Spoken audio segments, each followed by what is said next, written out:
আর একটু মহাব্বতে আউযু বিল্লাহ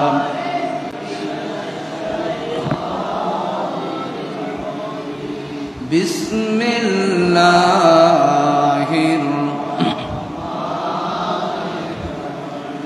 ইন্নাল মুসলিমিনা ওয়াল মুসলিমাতি ওয়াল মুমিনিনা ওয়াল মুমিনাত ওয়াল কানিতিনা ওয়াল কানিতাতি ওয়াস সাদিকিনা ওয়াস সাদিকাত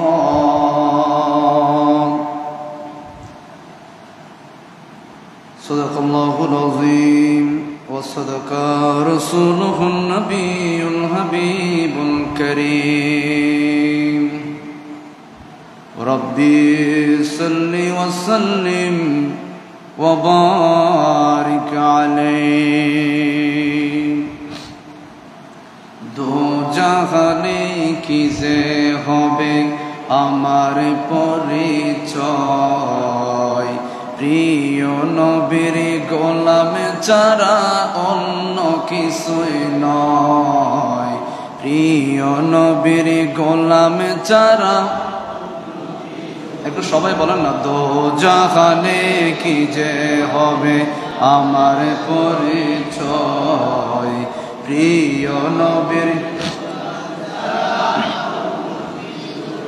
শাহিনী সাগর সেও শ্রেষ্ঠ নবীর গোলামি শাহিনী সাগর সেও শ্রেষ্ঠ নবীর গোলামি ফেরেশতাদের সেও উত্তম হয় সে আদমি ফেরেশতাদের সেও উত্তম হয় সে আদমি যার সম্মানে সব ফেরেশতা সিজদাতে হয় প্রিয় নবীর গোলাম সারা নূর নবীজির গোলাম সারা বাগ যদি প্রসন্ন হয় নবীর গোলামি বাগ যদি প্রসন্ন হয় নবীর গোলামি নূর নবীজির গোলামে হওয়া রাজার সেও দামি নূর নবীজির গোলামে হওয়া অদমে বলে এই দুনিয়ার সম্পদ কিছুই নয় নূর নবীজির গোলাম ছাড়া অন্য কিছুই নয় প্রিয় নবীর গোলাম ছাড়া দো জাহানে কি যে হবে আমার পরিচয় প্রিয় নবীর গোলাম ছাড়া নবীর গোলামে পরিচয় দেয় যখন সফিনা নবীর গোলাম পরিচয় দেয় যখন সফিনা বনের সিংহ পদ কালেন নেই কোনো ভাবনা বনের সিংহ পদ কালেন নেই কোনো ভাবনা ইহ পর জগতে যাহার জন্য বিজয় হয় প্রিয় নবীর গোলাম সারা দো জাহানে কি যে হবে আমার পরিচয় প্রিয় নবীর গোলাম সারা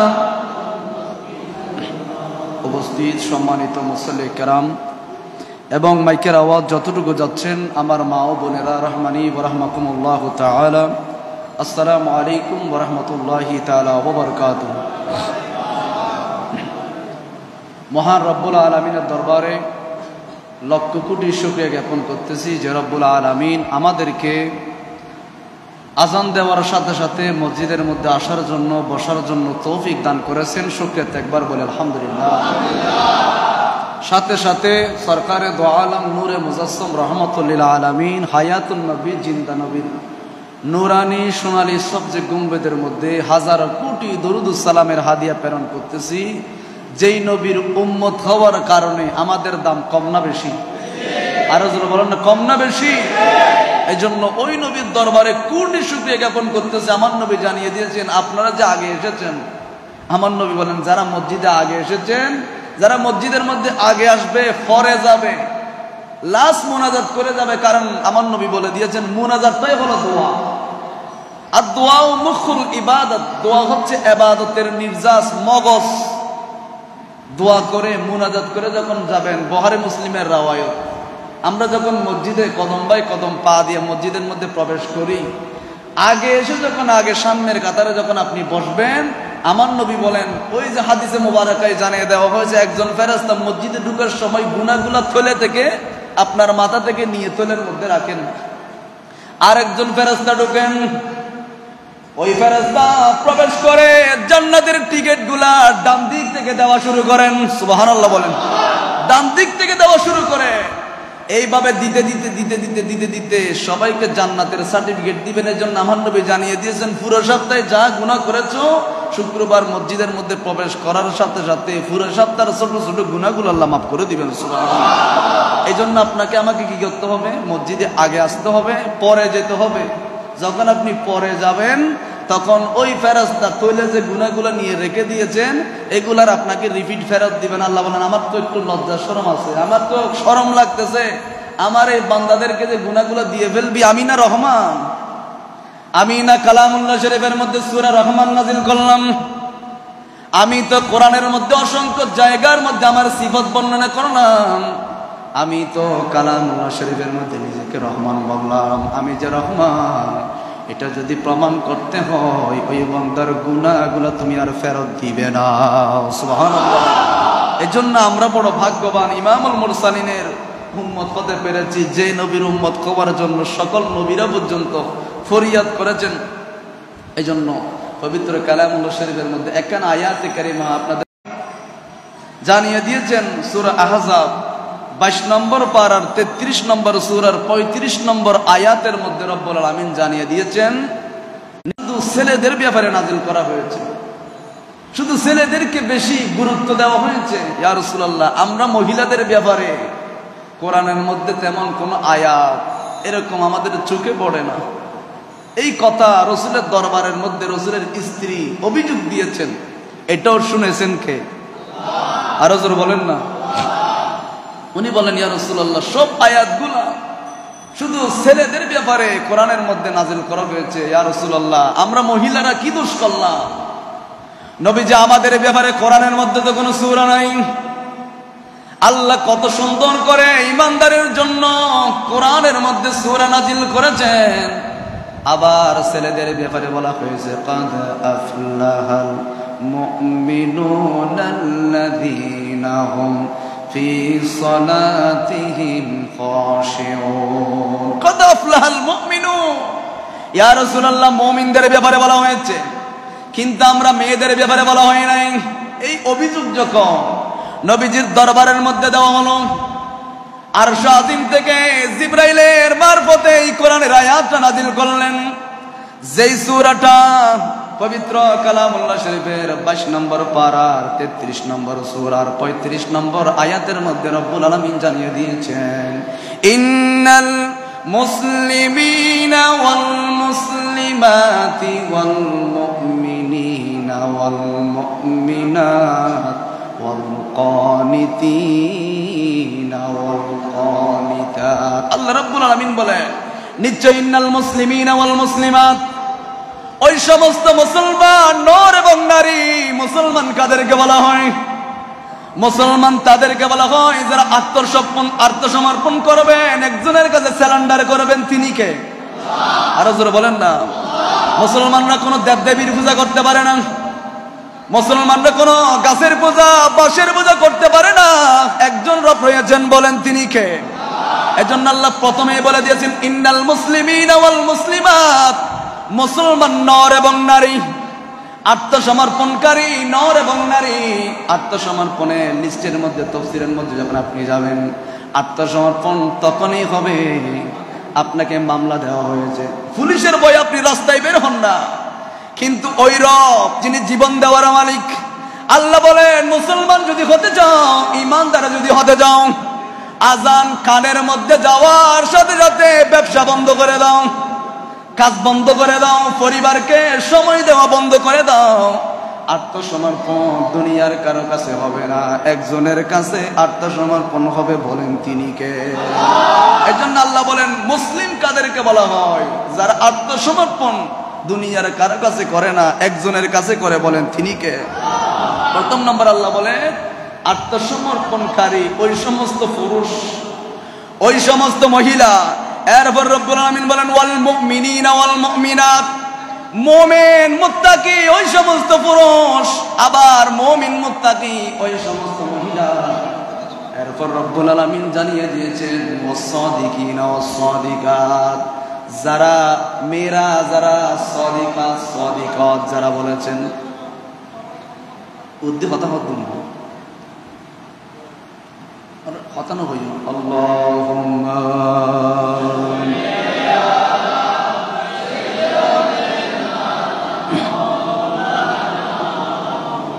ওয়া আলা আলি সাইয়্যিদিনা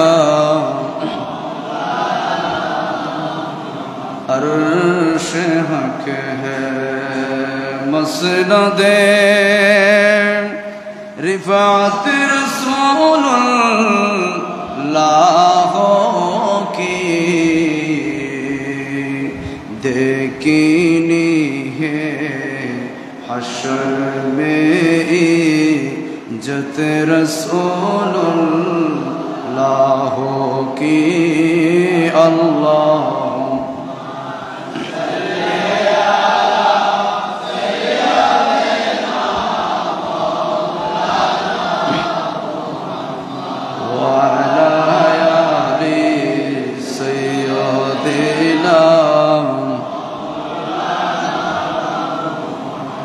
রব্বুল আলামিন কালামুল্লাহ শরীফের মধ্যে জানিয়ে দিয়েছেন মুসলমান নর এবং নারী যারা আত্মসমর্পণ আল্লাহর কাছে করে। এরপর রব্বুল আলামিন বলেন ওয়াল মুমিনিনা ওয়াল মুমিনাত, ওই সমস্ত ইমানদার পরেজগার মুত্তাকি যারা আল্লাহকে বেশি ভয় পায়, যারা রাতের গভীর আঁধারের মধ্যে মসজিদের মধ্যে প্রবেশ করে তাহাজ্জুদের নামাজ পড়ে, ঘরের মধ্যে একই কামরার মধ্যে গিয়ে তাহাজ্জুদের নামাজ যারা পড়ে। এরপর রব্বুল আলামিন বলেন ওয়াল কানিতিনা ওয়াল কানিতাত, 3 নম্বরের মধ্যে রব্বুল আলামিন বলেন যারা কানিতাত মানে নম্র ভাষায় কথা বলে, মানুষের সাথে যখন কথা বলবেন মুস্কি হেসে দিয়ে কথা বলবেন, নম্র ভাষায় কথা বলবেন।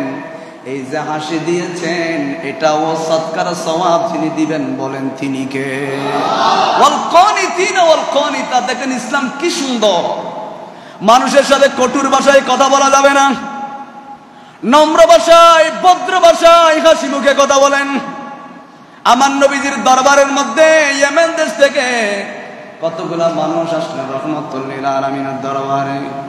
নবীজির দরবারের মধ্যে এই মানুষগুলো এসে জোরে জোরে কথা বলা শুরু করে দিয়েছেন।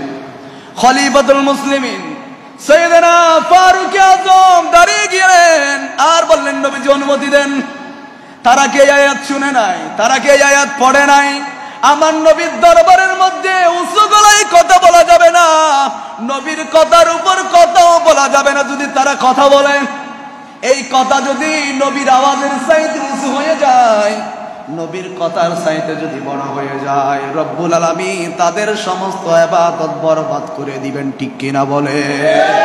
আল্লাহ রব্বুল আলামিন জানিয়ে দিয়েছেন হাবিব, আপনার কথার উপর যদি কারো কথা হয়, আপনার বাক্যের উপর যদি কোনো বাক্য হয়, আপনার সম্মতির উপর যদি কারো সম্মতি হয়, আপনার আওয়াজের চাইতে কারো আওয়াজ যদি বেশি হয়, আমি রব্বুল আলামিন সহ্য করতে পারবো না। কারণ আপনার জন্য কুল কায়নাত বানালাম। আমি চাই না আপনার কথার উপরে কারো কথা হবে, আমি চাই না আপনার কথার আগে কেউ যাবে। আপনি যা বলবেন তা হবে, আপনার কথার উপর কেউ কথা বলতে পারবে না, ঠিক কিনা বলেন? এর জন্য আমরা যারা সুন্নি মুসলমান, আমরা নবীকে যারা জীবনের চাইতে ভালোবাসি, এটা আমাদের মত নয়। কালামুল্লাহ শরীফের অসংখ্য জায়গার মধ্যে নবী জানিয়ে দিয়েছেন, আল্লাহ জানিয়ে দিয়েছেন, আমার নবীকে জীবনের চাইতে ভালোবাসবা, নবীকে যদি জীবনের চাইতে যদি ভালোবাসতে না পারো, ইমানদার নয়, মুমিন কখনো তুমি হতে পারবে না। এই জন্য আমরা রহমতুল লিল আলামিন ওই নবীকে আমরা জীবনের চাইতে বেশি ভালোবাসি, ঠিক কিনা বলে? এই জন্য আমার নবীর দরবারে যখন যাবে, আমরা তো নবীকে দেখি নাই, আমাদের কপালে তো নবী দেখার সৌভাগ্য হয় নাই। এজন্য রহমতুল লিল আলামিনের দরবারে সাহাবায়ে কেরাম যখন নাস্তা করছেন, আমার নবীর দরবারে সাহাবায়ে কেরাম বসে বসে নাস্তা করছেন, নবীজির নূরানী চেহারা দেখছেন আর মুস্কি মুস্কি হাসতেছেন। এটা কি ছাদ দেখতেছি নাকি নবীর চেহারা দেখতেছি? ছাদের চেয়ে সুন্দর আমার নবীজি, সুবহানাল্লাহ। আমার নবী ছাদের চেয়ে সুন্দর ছিলেন। এটা অনেক রিওয়ায়াত আছে, আমার নবীর বিবিরা সুসুদে পেয়েছেন নবীজির চেহারা মোবারকের নূর দিয়ে। তো সাহাবায়ে কেরাম নাস্তা করে বের হয়ে গেলেন। যাওয়ার সময় কদম বাই কদম বের হচ্ছেন আর যাচ্ছেন, চিন্তা করতেছেন, হায় রে, আমরা নবীকে দেখতেছি, নবীর সাথে নাস্তা করতেছি, আমরা যদি কোনো সময় নবীকে হারিয়ে ফেলি তাহলে আমাদের কি অবস্থা হবে? সুবহানাল্লাহ বলেন। আমরা যদি নবীকে হারিয়ে ফেলি আমাদের কি অবস্থা হবে? ওই নবীকে তো আর দেখবো না। নবীজির দরবারের মধ্যে আবার গেলেন, আসসালাতু ওয়াসসালামু আলাইকা সাইয়্যিদি ইয়া রাসূলুল্লাহ। নবীজি আপনার চেহারা তো এমন চেহারা, কুদত্ত অবস্থায় এসেছিলাম, ঘরের মধ্যে কোনো খাবার নাই, ঘরের মধ্যে পানি ছিল না, খাবার ছিল না। আপনার নবীজির নূরানী চেহারা দিকে তাকালাম, নবীজি আপনার চেহারার উসিলায় আমাদের 7 দিনের ক্ষুধাগুলা দূর হয়ে গিয়েছে। ও নবীজি, আমরা আপনাকে যখন হারিয়ে ফেলবো, নবীজি আপনার নূরানী চেহারা দেখবো না, বিপদ আপদের খবরগুলা আপনাকে জানাতে পারবো না। আমার নবী বলেন, নিরাশ হইও না, যদি সত্যিকার আশিক রাসূল আমাকে ভালোবেসে থাকো তাহলে কবরেও আমি নবী থাকবো, হাসরেও নবী থাকবো, মিজানের পাল্লায় থাকবো, কিয়ামতের মাঠেও থাকবো, তোমাকে আমি ধরে ধরে জান্নাতে দিয়ে আসবো। সুবহানাল্লাহ। এজন্য রব্বুল আলামিন বলেন, ইন্নাল মুসলিমিনা ওয়াল মুসলিমাতি ওয়াল মুমিনিনা ওয়াল মুমিনাত ওয়াল কানিতিনা ওয়াল কানিতাত। যারা নম্র ভাষায় মানুষের সাথে কথা বলে, মানুষের সাথে যখন মুস্কি হেসে কথা বলবেন, এজন্য আমরা যখন জমিনে চলাফেরা করব, এমন কিছু বন্ধু বানাবেন, এমন কিছু মানুষের সাথে সম্পর্ক করবেন। আপনার বন্ধু মারা গিয়েছেন, যে দূরে যাক না কেন ছুটে আসবে, এমন কিছু বন্ধু বানাবেন, এমন কিছু মানুষের সাথে আপনার সম্পর্ক রাখবেন। আপনি মারা যাওয়ার পর বন্ধু মারা গিয়েছেন, খবর শোনার সাথে সাথে ঢাকাতে হোক, বিভিন্ন দেশে হোক, বন্ধু চলে আসবে, ঠিক কিনা বলেন? এমন কিছু মানুষের সাথে বন্ধু বানাবে। কিন্তু আমরা পক্ষান্তর দেখি, যাদেরকে আমরা খাওয়ালাম, যাদের জন্য আমরা জীবন সর্বোচ্চ সব বিলীন করে দিলাম, কিন্তু দেখা যাচ্ছে মরণের সময় সে আমার কাছে নাই। এমনও ঘটনা দেখেছি, 20 তলা বিল্ডিং এর মালিক, বাবা মারা গিয়েছেন করোনা ভাইরাসে, আমার বাবাকে ঘরে ঢুকাইয়েন না, যদি আমাদের করোনা হয়। দেখেন, যেই ছেলেকে খাওয়ানোর জন্য, যেই ছেলেকে আহার দেওয়ার জন্য বাপ সুদ খেয়েছিল, হারাম ব্যবসা করেছিল, দিনের পর দিন 7 সমুদ্র 13 নদী পার হয়ে বিদেশের মধ্যে গিয়েছিল, ওই ছেলে বলতেছে আমার বাপকে ঘরে ঢুকাইয়েন না, যদি আমাদের করোনা ভাইরাস হয়। তো তোমার বাবার জন্য একটু কাফন লাগতেছে, এটা একটু ব্যবস্থা করে দাও না। না, কাফন তোমাদের টাকা দিয়ে কিনে আনো, আমি টাকা দিয়ে ফেলবো। এরকমও পরিবার আছে না নাই? বলেন আছে না নাই? এই জন্য করোনা ভাইরাসের সময় আমরা জানতে পেরেছি কে আপন কে পর। নিজের ছেলে বাবার লাশ ধরতেছে না, নিজের স্ত্রী স্বামীর লাশ ধরতেছে না, কারণ ওই যে করোনা ভাইরাস, এই যে কিয়ামতের ময়দান হবে, নবীজি জানিয়ে দিয়েছেন, বাবা ছেলের দিকে তাকাবে না কিয়ামতের ময়দানে, মা ছেলের দিকে তাকাবে না। এরকম একটা পরিবেশ করোনা ভাইরাসের মাধ্যমে সৃষ্টি হয়ে আমরা জানতে পেরেছি কে আপন কে পর। কথা বলেন ঠিক কিনা? এজন্য আপনি এমন কিছু মানুষকে বন্ধু বানাবেন, এমন কিছু মানুষের সাথে আপনার চলাফেরা হবে। এটা আমি বলি নাই, আব্দুল হক মুহাদ্দিস দেহলভী রাহমাতুল্লাহ আলাইহি, যিনি উপমহাদেশের মধ্যে সবচেয়ে বড় মুহাদ্দিস, যার লেখনী, যার বাবার নাম হলো আব্দুর রহিম মুহাদ্দিস দেহলভী রাহমাতুল্লাহ আলাইহি, যিনি আমার রহমতুল লিল আলামিনকে অসংখ্যবার স্বপ্নের মধ্যে দেখেছেন। আপনারা তো শুনেছেন মিলাদুন নবীর মধ্যে গরু জবাই করত, অনেক কিছু করত। 1 বছর সনাবট দিয়ে ফাতিয়া দিয়েছেন। রহমতুল লিল আলামিন আব্দুর রহিম দেহলভী মুহাদ্দিস দেহলভী রাহমাতুল্লাহ আলাইহির ঘরের মধ্যে এসে গিয়েছেন আর সান্ত্বনা দিয়ে বলছেন, মুহাদ্দিস সাহেব মহাব্বতে গরু জবাই নয় সানাবট দিলেও নবী খুশি হয়ে যায়। আমি তো সেই রহমতুল লিল আলামিন। তুমি যখন কান্না করে করে সানাবট বিতরণ করতেছিলা, সবাই নিয়েছেন, আমি রহমতুল লিল আলামিন তোমার হাত থেকে সানাবট গ্রহণ করেছি। সুবহানাল্লাহ, আমি তো সেই নবী, আমি চলে এসেছি। আব্দুল হক মুহাদ্দিস দেহলভী রহমাতুল্লাহ আলাইহি উনি বলছেন, বন্ধু কার সাথে করবা? উনি সফরে বের হলেন নৌকা নিয়ে, ওই সময় তো নৌকা ছিল, সফরে বের হয়েছেন। কিছু দূর যখন গিয়েছেন, দেখতে পেয়েছেন একটা আওয়াজ আসতেছে। এটা কিন্তু স্বাভাবিক আওয়াজ নয়, কবরের আওয়াজ, কবরের মানুষের আওয়াজ। আওয়াজটা হলো একানা পয়সা, একানা পয়সা, এইভাবে শব্দ করে করে একজন মানুষ কান্না করতেছেন। উনি নৌকার মালিক মাঝিকে বলতেছেন, আমি যেদিকে বলবো সেই দিকে নৌকা চালাবা। ওইদিকে যখন গিয়ে দেখলেন একজন মানুষ, মজুজুব হালতের মানুষ, দুনিয়ার কোনো চিন্তা নাই, পোশাকের কোনো চিন্তা নাই। উনি বলতে লাগলেন একানা পয়সা, একানা পয়সা। উনি তো আব্দুল হক মুহাদ্দিস দেহলভী রহমাতুল্লাহ আলাইহি, উনি তো জগৎ বিখ্যাত আল্লাহর ওলি। উনি বিভিন্ন দোয়া পরে যখন ফু দিয়েছেন, উনি দুনিয়ার হালতে এসেছেন। জিজ্ঞেস করলেন, ভাই আপনার এই অবস্থা কেন? কাপড়ের কোনো ঠিক নাই, কোনো কিছুর ঠিক নাই। আপনি তো কিছুক্ষণ আগে যে শব্দগুলো করতেছিলেন, এটা তো দুনিয়ার মানুষের শব্দ নয়, কবরের মানুষের শব্দ। তোমার এই অবস্থা কেন? বলেন, হুজুর আমার এই অবস্থার পিছনে কারণ হলো আমি দুনিয়ার মধ্যে একজনের সাথে বন্ধুত্ব করেছিলাম। সুবহানাল্লাহ বলে, আমার একটা বন্ধু ছিল, আমারও তো মরার একটা ভয় আছে। এজন্য দেখবেন কিছু মানুষ দুনিয়ার মধ্যে, কিছু মানুষ এমনও আছে দুনিয়ায় বেঁচে থাকা অবস্থায় অসংখ্য মানুষ দোয়া করে, আল্লাহ এই মানুষের মৃত্যুটা কেন হয় না? এই মানুষের জুলুমের জন্য আমরা এলাকায় থাকতে পারতেছি না, সমাজে থাকতে পারতেছি না, ঘরে থাকতে পারতেছি না। এরকম বদদোয়া করে, এরকম মানুষ আছে না নাই? এত পরিমাণ জুলুম করেছেন, আল্লাহ এই মানুষের মৃত্যু কেন হয় না? শুধু কি সেই ব্যক্তি বদদোয়া করে? না না, হাদিসের মধ্যে এসেছেন, যখন আমরা মানুষকে গোসল দেই, পানি পর্যন্ত বলে, আল্লাহ এই মানুষের গায়ের মধ্যে আমি পানিকে বাজাইয়েন না। এত অত্যাচারে ছিল, এত জুলুমবাজ ছিল, এত আপনারা নাফরমানি করেছেন, আল্লাহ এই পবিত্র পানি তার গায়ের মধ্যে বাজাইয়েন না। কবরের মাটি পর্যন্ত আল্লাহর কাছে পানা চায়, আল্লাহ আমি মাটির মধ্যে যাতে এই মানুষ না আসে, আমি মাটির মধ্যে মানুষকে যাতে শোয়ানো না হয়। শুধু কি তাই, এমনও রিওয়ায়াত এসেছেন, এমনও লাশ আপনারা দেখেছেন, শুনেছেন, কিতাবের মধ্যে এসেছেন, সকাল বেলায় দাফন করেছেন, বিকেল বেলায় কবরের উপরে তুলে দিয়েছেন। আছে না নাই? বিকেল বেলায় কবরের উপরে তুলে দিয়েছেন। এজন্য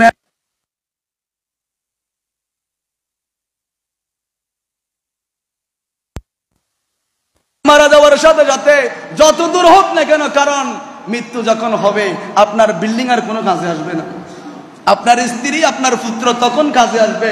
আপনি মারা যাওয়ার পর যাতে আপনার ছেলে মোটরসাইকেল নিয়ে রাস্তায় দাবিয়ে না বেড়ায়, আপনার সেই অর্জিত টাকাগুলা, সঞ্চিত টাকাগুলা সেই যাতে অপব্যবহার না করে, মোটরসাইকেল বিভিন্ন ধরনের অপসংস্কৃতির মধ্যে যাতে বিলীন না করে।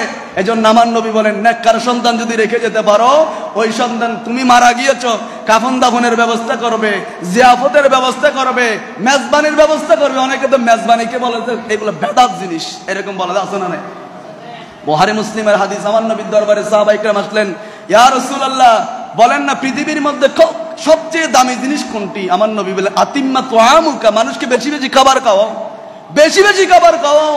ওয়া তাকরাউস সালাম, মানুষকে সালাম দাও, চিনো এবং না চিনো, যাকে চিনো না তাকেও সালাম দিবা, যাকে চিনো না তাকেও সালাম দিবা, চিনা অপরিচিত সবাইকে সালাম দিবা, আর বেশি বেশি মানুষকে খাবার খাওয়াও। এর চাইতে ভালো জিনিস ইসলামের মধ্যে নাই। সুবহানাল্লাহ। আর আমরা বানাইছি কেটে বেদাত, ওদের মাদ্রাসায় দিয়ে দেন। আরে দেখুন, মাদ্রাসায় দেওয়ার একটা সিস্টেম আছে, মাদ্রাসায় দেন, মাদ্রাসার গুলো মাদ্রাসায়। কিন্তু আপনার বাবা মারা গিয়েছেন, মা মারা গিয়েছেন, মানুষকে খাবার খাওয়াচ্ছেন। শুধু তাই না, রেওয়ায়তের মধ্যে তো এটাও এসেছেন, মানুষ খাবার খেয়েছেন, ওখান থেকে একটা কুত্তা, একটা কুকুর আড্ডি খেয়েছেন, মাত্র আড্ডি হাট খেয়েছেন, ফেলে দেওয়ার ওই হাটগুলা। মহান রবের বড় মায়া হয়েছেন, ওই কুকুর যে হাড্ডি খেয়েছেন, এটা আল্লাহর বেশি ভালো লেগেছেন খাবারের অংশ থেকে। রব্বুল আলামিন এই জিনিসের উসিলায়, এই জিনিসের বিনিময়ে ওই ব্যক্তির জীবনের গুনাহ মাফ করে দিয়েছেন। সুবহানাল্লাহ। এগুলো আপনি কি বুঝবেন? আপনি তো শুধু বেদাতের ফতোয়া নিয়ে আসেন। ওই যে আব্দুল হক মুহাদ্দিস দেহলভী রহমাতুল্লাহ আলাইহি, ওনাকে বললেন, ভাই তুমি তো কিছুক্ষণ আগে কবরের মানুষের বাসায় কথা বলছিলা, এখন দুনিয়ার মানুষের হালতে এসেছো, আসলে তোমার মধ্যে কি ঘটেছিল? হুজুর আমি যখন দুনিয়ায় ছিলাম, আমি তো এখনো দুনিয়ায়, কিন্তু হুজুর আমি এমন একজন মানুষের সাথে বন্ধুত্ব করেছিলাম, এমন একজন মানুষের সাথে আমার ভালোবাসা বিলিয়ে দিয়েছিলাম, যে মানুষটা বড় আবেদ মানুষ, ফরজগার মানুষ, 5 ওয়াক্ত নামাজি মানুষ, তাহাজ্জুদ নামাজি মানুষ। আমি ওনার সাথে বন্ধুত্ব করেছিলাম, কিন্তু আমার মনে ভয় ছিল, আমি তো জাহান্নামী, আমি তো গুনাহগার। যদি আমার সাথে ওই মানুষের বন্ধুত্ব হয়, হয়তো ওই মানুষের উসিলে আল্লাহ আমাকে মাফ করে দিবেন। সুবহানাল্লাহ। দেখেন, গুনাহগার হলেও অন্তরের মধ্যে ডর আছে, এজন্য বন্ধুত্ব করেছেন একজন ভালো মানুষের সাথে। এজন্য বিজ্ঞানীরা যারা জ্ঞানী তারা বলে, আপনি যদি 11 জন মানুষ, 11 জন ব্যবসায়ীর সাথে বন্ধুত্ব করেন, 12তমের মধ্যে আপনি ব্যবসায়ী হিসেবে নাম লিস্টিভুক্ত হবেন। আর যদি 10 জন চোরের সাথে যদি আপনি চলাফেরা করেন, ধরে রাখেন 11তম চোরটা আপনি হবেন। ঠিক কিনা বলেন না?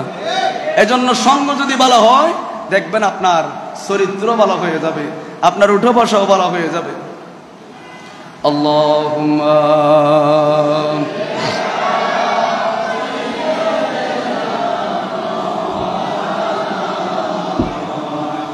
وعلى آل سيدنا رب العرش जिसको जो मिला उनसे मिला, पढ़ती है को नए नामे मत रसूलुल्लाह की अल्लाह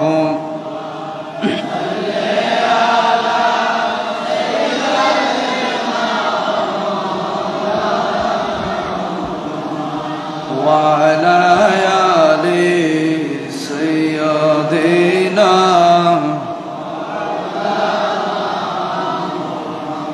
ওই যে আব্দুল হক মুহাদ্দিস দেহলভী রহমতুল্লাহ আলাইহি জিজ্ঞেস করলেন, বল হুজুর, আমার সাথে একজনের বন্ধুত্ব হয়েছিল, আমি একজনকে ভালোবাসতাম, বন্ধুত্ব করেছিলাম, সেই ছিল বড় আবেদ মানুষ, আর আমি হলাম স্বর্ণের ব্যবসায়ী মানুষ, আমি ব্যবসায়ী মানুষ। হুজুর, আমার তেমন সুযোগ হতো না, কিন্তু আমার বন্ধুর সাথে আমার ওয়াদা হয়েছেন, বন্ধু, আমি যদি তোমার আগে মারা যাই, তুমি আমার কাফন দাফনের ব্যবস্থা করবা, আর তুমি বন্ধু যদি আমার আগে মারা যাও, আমি তোমার কাফন দাফনের ব্যবস্থা করবো। সুবহানাল্লাহ। দেখেন বন্ধু কেমন, বন্ধুর সাথে কি ওয়াদা হচ্ছেন, বন্ধু তুমি যদি মারা যাও, তোমার কাফন দাফন আমি করবো, যাবতীয় খরচ আমি করব, আর আমার আগে যদি তুমি মারা যাও, তোমারগুলো আমি করবো, আমি মারা গেলে তুমি করবে। সুবহানাল্লাহ। এইভাবে বন্ধুত্বের একটা কন্ডিশন হয়েছেন, চুক্তিবদ্ধ হয়েছেন। দেখা যাচ্ছে একদিন আবেদ মানুষটা রবের ডাকে সাড়া দিয়ে চলে গিয়েছেন। সুবহানাল্লাহ বলেন। এই জন্য মৃত্যু নিশ্চিত, আপনার মৃত্যু যেখানে হবে ওখানে আপনার মৃত্যু হবে। 1 সেকেন্ড আগেও হবে না, 1 সেকেন্ড পরেও হবে না। আপনার মৃত্যু যদি হয় পাকিস্তানে, আপনি বাংলাদেশের মানুষ, দেখবেন মৃত্যুর আগে আগে যেই কোনো ভাবে হোক না কেন আপনি পাকিস্তানে চলে যাবেন। ঠিক কিনা বলেন না? সুলাইমান আলাইহিস সালামের দরবারের মধ্যে ওনার একজন ভক্ত বসে আছেন, মালাকুল মউত সুলাইমান ইসলামের দরবারের মধ্যে বারংবার উকি মারে, বারংবার দরজার মধ্যে যাচ্ছেন, আর যেই মানুষের মৃত্যু হওয়ার কথা ওই মানুষের দিকে বড় বড় চোখে দেখতেছেন। যে তোমার মৃত্যু তো এখানে না, তোমার মৃত্যু তো সেই হিন্দুস্তানের মধ্যে, তুমি এখানে কেন? 1 সেকেন্ড 10 মিনিট পর তোমার মৃত্যু হবে, তুমি 10 মিনিটের ভিতর হিন্দুস্তান কিভাবে যাবে? কারণ রব্বুল আলামিন তো আমাকে জানিয়ে দিয়েছেন এই মানুষের মৃত্যু, এই মানুষের জান কবজা করবে হিন্দুস্তান থেকে, তুমি এখানে কেন? এই জন্য মালাকুল মউত বারংবার বড় বড় চোখে দেখতে লাগলেন, বড় বড় চোখে তাকিয়ে আছেন। সুলাইমান ইসলাম জিজ্ঞেস করলেন, যখন মালাকুল মউত চলে গিয়েছেন ওই মানুষকে বললেন, ওই মানুষ বললেন, হুজুর, এখন এই যে মানুষটা আমার দিকে বড় বড় চোখে তাকিয়েছেন উনি কে? সুলাইমান ইসলাম বললেন, ওই মানুষটা হলো মালাকুল মউত, জান কবজা করার জন্য এসেছেন। হুজুর, মনে হয় আমার জান কবজা করার জন্য এসেছেন, এই জন্য আমার দিকে বড় বড় চোখে তাকিয়েছেন, আমার বেশি ভয় হয়েছেন। হুজুর, আমাকে আপনি এমন একটা দেশের মধ্যে পাঠাই দেন, বাতাসকে নির্দেশ দেন, কারণ হুজুর আপনার কথা তো বাতাসে শুনে, আপনার কথা তো জিন জাতিরা শুনে, পশু পাখিরা শুনে, আপনার কথা তো সবাই মানে। হুজুর, আমাকে একটু এমন একটা দেশে পাঠাই দেন, এমন একটা দূরত্বে পাঠাই দেন, যাতে মালাকুল মউত আমার জানটা কবজা করতে না পারে, কারণ আমি শুনেছি যেখানে তার মৃত্যু নিশ্চিত ওখানে মালাকুল মউত হাজির হবে। মনে হয় আমার মৃত্যুটা এখানে নিশ্চিত, সেজন্য মালাকুল মউত চলে এসেছেন। হুজুর, আমাকে এমন একটা দেশের মধ্যে বাতাসকে নির্দেশ দেন দিয়ে আসার জন্য, যাতে আমার মৃত্যুটা না হয়। তখন বাতাসকে নির্দেশ দিলেন, ওনাকে উড়িয়ে নিয়ে যাও, উড়িয়ে নিয়ে ওই হিন্দুস্তানের মধ্যে ফেলেছেন। হিন্দুস্তানের মধ্যে ওই মালাকুল মউত বললেন যে আল্লাহ রাব্বুল আলামিন যে জানিয়ে দিয়েছেন যেখানে তার মৃত্যু, এই যে 10 মিনিট আগে দেখলাম সুলাইমান ইসলামের দরবারের মধ্যে, এখন 10 মিনিট লাগে না, এখন সেই ব্যক্তি হিন্দুস্তানের মধ্যে চলে এসেছেন। তখন ওখানে গিয়ে জান কবজা করে ফেললেন। সুলাইমান ইসলামের দরবারের মধ্যে আসলেন, হুজুর এই মানুষের জান তো ওখানে হওয়ার জন্য, হয়তো আমি তো জানি না, এই মানুষ আমার কাছে ফরিয়াদ করেছেন যাতে আপনার থেকে বাঁচার জন্য এমন একটা জায়গার মধ্যে তাকে নিয়ে যাওয়ার জন্য আমি এই জায়গায় পৌঁছে দিয়েছি। আল্লাহ যে এই জায়গায় তার মৃত্যু নিশ্চিত করেছেন এটা কে জানে। এই জন্য অবশ্যই যেই জায়গায় থাকেন না কেন অবশ্যই মৃত্যু হবে। ওই মানুষ বললেন, হুজুর আমার বন্ধু মারা গিয়েছেন, আমি আমার বন্ধুর মৃত্যুর সংবাদ শুনে, আমার প্রাণের বন্ধু, আমি তার সাথে অধিকাংশ সময় কাটাতাম, আমার ওনার মৃত্যু শুনে আমি দ্রুত দোকান বন্ধ করে তার লাশের কাছে চলে গেলাম, নিজেই আমার বন্ধুকে গোসল করালাম। এজন্য কিছু মানুষ ফ্যামিলির মধ্যে কিছু মানুষকে রাখবেন যাতে আপনার মরে যাওয়ার পর বাহির থেকে যাতে কবর করার জন্য মানুষ টাকা দিয়ে আনতে না হয়, বাহির থেকে যাতে কাফন পরার জন্য মানুষ আনতে না হয়, বাহির থেকে যাতে ভাড়া করে মানুষ এনে আপনার কবরের মধ্যে নামাতে না হয়, এরকম কিছু আসল বন্ধু করে যাবেন। আসল বন্ধু এটা হচ্ছে প্রকৃত বন্ধু, বাহির থেকে ভাড়া করে কবর করতে যাতে না হয়, এরকম কিছু বন্ধু আপনার জীবনে, প্রত্যেকের জীবনে, আমার জীবনে, আপনার জীবনে এরকম কিছু বন্ধু প্রয়োজন, যেগুলো আসল বন্ধু। উনি বললেন আমার বন্ধুকে আমি নিজেই গোসল দিতে লাগলাম, আমার প্রাণের বন্ধু যার সময় অধিকাংশ সময় খাটিয়েছিলাম, আমার বন্ধু চলে যাচ্ছেন, আমি গোসল দিলাম, আমি নিজের হাতে আমার বন্ধুর জন্য কাফন কিনে আনলাম, আমার বন্ধুর কাফনটা আমি নিজের হাতে পড়ালাম, আমার বন্ধুকে নিজের হাতে কাটিয়ার মধ্যে তুললাম, নিজেই সামনে ছিলাম, আমার বন্ধুকে কদম বাই কদম কবরের দিকে নিয়ে যাচ্ছিলাম। 4 তাকবীরের মাধ্যমে আমার বন্ধুর জানাজা হলো। আমার বন্ধুর জানাজার মাধ্যমে সবাইকে জানিয়ে দিল তোমাদের সাথে এই শেষ দেখা, তোমাদের সাথে আমাদের আর কোনো সম্পর্ক নাই, কবরের মধ্যে নামাই দেওয়া হচ্ছে। মিনহা খলাকনাকুম ওয়া ফিহা নুঈদুকুম ওয়া মিনহা নুখরিজুকুম তারাতান উখরা। মিনহা খলাকনাকুম, এই মাটি থেকে তোমাকে সৃষ্টি করা হয়েছে, ওয়া ফিহা নুঈদুকুম, এই মাটির মধ্যে তোমাকে রাখা হচ্ছে, ওয়া মিনহা নুখরিজুকুম তারাতান উখরা। যেদিন ইসরাফিল আলাইহিস সালাম ভয়ঙ্কর ফুৎকার দিবেন, আল কারিয়াতু মাল কারিয়া ওয়া মা আদরাকা মাল কারিয়া, ভয়ঙ্কর ফুৎকার হুইসেল যখন দিবেন, আবার এই মাটিগুলা থেকে সমুদ্রের মধ্যে যারা নিক্ষিপ্ত হয়েছেন, সমুদ্রের তিমি মাছ যাদেরকে খেয়ে ফেলেছেন, আগুনে পুড়ে যারা মারা গিয়েছেন, যাদেরকে আপনি মেরে টুকরা টুকরা করে ফেলেছেন, গোস্তের টুকরার মতো করে ফেলেছেন, চিনার কোনো উপায় নাই, চেহারা চিনা যাচ্ছে না, আপনি মেরে মেরে মাছকে আদার হিসেবে খাওয়াই ফেলেছেন, মানুষকে এত জুলুম করেছেন, আগুনে পুড়িয়ে মেরেছেন। ইসরাফিল আলাইহিস সালামকে যখন রব্বুল আলামিন আল কারিয়াতু মাল কারিয়া ওয়া মা আদরাকা মাল কারিয়া, এই ফুৎকার দেওয়ার জন্য যখন বলবেন, ওই যে তিমি মাছের পেট থেকে, আগুন থেকে, পাহাড় থেকে, জমিন থেকে, কবর থেকে মানুষগুলাকে যিনি তুলবেন বলেন তিনি কে? সব জায়গা থেকে মানুষ উঠবে, সব জায়গা থেকে মানুষগুলা তোলা হবে, নামাই দিলে মিনহা খলাকনাকুম, নামাই দেওয়া হচ্ছে, বন্ধুকে নামাই দিচ্ছেন, কোনো হুঁশ নাই। খবর কমপ্লিট করে দেওয়া হলো, কবর একেবারে কমপ্লিট। আস্তে আস্তে সবাই চলে আসতেছেন, কবরের পারের মধ্যে বন্ধু দাঁড়িয়ে আল্লাহর কাছে ফরিয়াদ করেছেন, মালিক আমি তো সবচেয়ে বড় গুনাহগার, আমার বন্ধু আজকে আমার থেকে বিদায় নিয়েছেন, সবাই চলে যেতে পারে কিন্তু আমার বন্ধুকে সেটা আমার যেতে মন চায় না, কিন্তু এটা এমন জায়গা মন না চাইলেও কিছুক্ষণ পর দেখবেন সবাই চলে এসেছেন, ঠিক কিনা বলেন? এটাই বাস্তব। যত মহব্বতের হোক না কেন, আপনার জন্য জীবন দিতে প্রস্তুত, আপনার জন্য কিডনি দিয়ে ফেলতেছে, অসংখ্য প্রমাণ আছে। ছেলের জন্য মা কিডনি দিয়ে ফেলেছেন, মায়ের জন্য ছেলে কিডনি দিয়ে ফেলেছে, সব দিতে প্রস্তুত। এরকম মানুষগুলো ওই অন্তরকে একটা সান্ত্বনা দিয়ে সবাই চলে আসে, উনিও চলে এসেছেন, কিন্তু ঘরের মধ্যে যখন সব স্বাভাবিক হয়ে গিয়েছেন, কিছুক্ষণ পর লক্ষ্য করে দেখলেন ফগড়ের মধ্যে যে একটা স্বর্ণ ছিল, ওই স্বর্ণ তার ফগড়ের মধ্যে নাই। এটা কোথায় গেল? বউকে বলতে লাগলেন, ও আমার স্ত্রী, আমি যখন দোকান বন্ধ করেছিলাম আমার ফগড়ে একটা স্বর্ণ ছিল, বড় একটা স্বর্ণ, আমি যখন আমার বন্ধুকে কবরে নামাই দিলাম, ওই সময়ও ছিল, কিন্তু কবর থেকে ওঠার সাথে সাথে স্বর্ণটা নাই, মনে হয় কবরে পড়ে গিয়েছেন।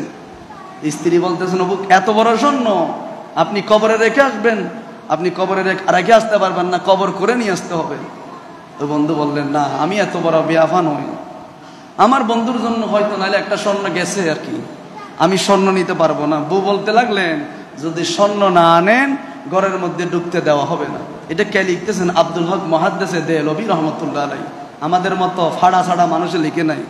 তিনি জগৎ বিখ্যাত, এশিয়া মহাদেশের মধ্যে তার মতো বড় বিখ্যাত মুহাদ্দিস আর দ্বিতীয় হবে না। উনি লিখতে লাগলেন।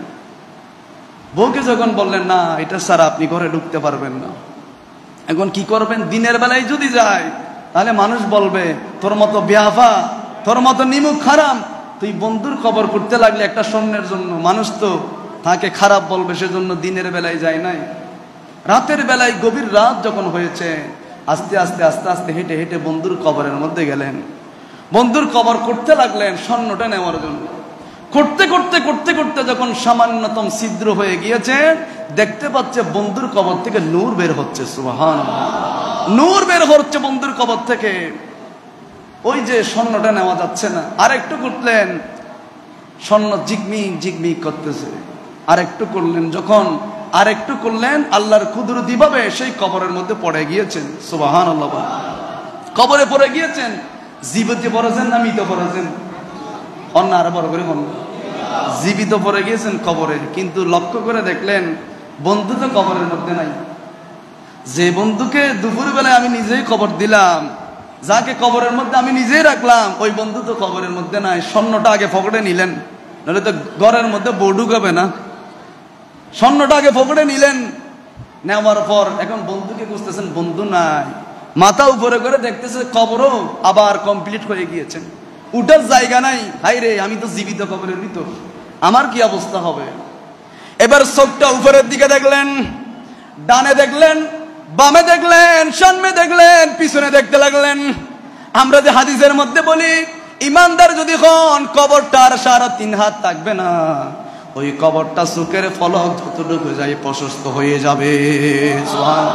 এটার বাস্তব প্রমাণ। ইমানদার মুত্তাকি যদি হন, কবর 3.5 হাত থাকবে না, চোখের ফলক যতটুকু যায় প্রশস্ত হয়ে যাবে। উনি সামনে ডানে বামে দেখতে লাগলেন, কবর আর 3.5 হাত নাই, প্রশস্ত হয়ে গেলেন। বন্ধু তো না, এখন উঠতেও পারতেছে না, কি করব? হাঁটতে লাগলেন, কবরে হাঁটতেছে। হেঁটে হেঁটে কিছু দূর যখন গেলেন, দেখতে পাচ্ছে কিছু মানুষ কোরআন তেলাওয়াত করতেছে। সুবহানাল্লাহ। অনেকে বলে, হুজুর কবরে যাওয়ার সাথে সাথে তো কোরআন তেলাওয়াত বন্ধ, নফলে সব বন্ধ, 3 প্রকারের যায়। সব যায় ঠিক আছে, যারা আল্লাহর ওলি তারা যায় না ঠিক আছে, কিন্তু মহান রবকে খুশি করার জন্য কবরে নামাজও পড়ে, কোরআন তেলাওয়াতও করে, তাসবিহও পড়ে। সুবহানাল্লাহ। তারা তো আল্লাহর ওলি, তারা তো আল্লাহর কাছে কবুল হয়েছেন, তারা আল্লাহকে দেখানোর জন্য করেন, এটা অভ্যাস হয়ে গিয়েছেন। দুনিয়ায় করতো, কবরেও করে, এরকম প্রমাণ আছে না নাই? ওই যে মাইজভান্ডারের খলিফা বলখালীর মধ্যে 9 মাস 13 দিন পর নিজের ছেলে মেয়েকে স্বপ্ন দেখাচ্ছেন, ও আমার ছেলেরা, আমার কবরের মধ্যে আমি নামাজ পড়তে পারছি না, কোরআন তেলাওয়াত করতে পারছি না, কবরটা পানির মধ্যে আমি ভিজতেছি, আমাকে একটু এখান থেকে আরেক জায়গার মধ্যে করো, স্থানান্তরিত করো। 4-5 দিন 10-12 দিন আগের ঘটনা। মাইজভান্ডারের খলিফা বলখালীর জমিনে মনে হয় ওনাকে করলেন, করে দেখতে পাচ্ছেন 9 মাস আগে যেই জায়গার মধ্যে একটা মানুষ আজকে মারা গিয়েছেন, 3 দিন পর মানুষ মরা, মানুষ ফোঁসা, গন্ধগুলো যে এত দুর্গন্ধ, এত খারাপ, মানুষ থাকতে পারে না। এই জায়গার মধ্যে 9